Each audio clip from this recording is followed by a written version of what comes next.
সরাসরি আজকের আপডেট খবর আপনারা দেখতেছেন। দেখেন বর্তমান যুদ্ধের পরিস্থিতি কীরকম, কতটা ভয়াবহ।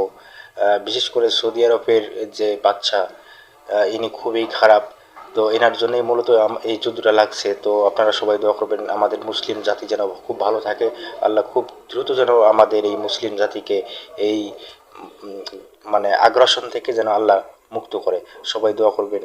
আর ভিডিওটা দেখুন, এটা খুবই গুরুত্বপূর্ণ এবং সত্য ঘটনা, এটা আপনারা দেখুন। মধ্যপ্রাচ্যের পরিস্থিতি আরও ভয়াবহ দিকে এগোতে পারে এমন সতর্কবার্তা দিয়েছে ইরান। তাদের দাবি, এখনও তাদের মূল সামরিক শক্তির বড় অংশ রিজার্ভে রয়েছে। যদি সেই বাহিনী যুদ্ধে নামে তাহলে পুরো অঞ্চলের চিত্র বদলে যেতে পারে। এই অবস্থার মধ্যেই ইরান স্পষ্ট করে দিয়েছে তারা আর আলোচনার পথে হাঁটতে চায় না।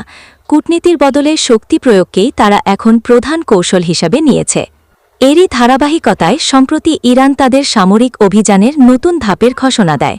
তারা দাবি করেছে ইসরায়েলের গুরুত্বপূর্ণ স্থাপনাসহ বিভিন্ন স্থানে ক্ষেপণাস্ত্র ও ড্রোন হামলা চালানো হয়েছে।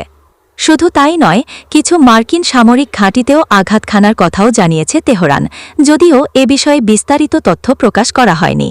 এদিকে দেশের ভেতরেও ব্যাপক সমর্থন পাচ্ছে ইরান সরকার। রাজধানীসহ বড় বড় শহরে মানুষের অংশগ্রহণে মিছিল ও সমাবেশ দেখা গেছে, যা তাদের অবস্থানকে আরও শক্তিশালী করছে। বিশ্লেষকরা বলছেন, পাল্টা হামলা আর প্রতিশোধের এই চক্রে সাধারণ মানুষের জীবন সবচেয়ে বেশি ক্ষতিগ্রস্ত হচ্ছে।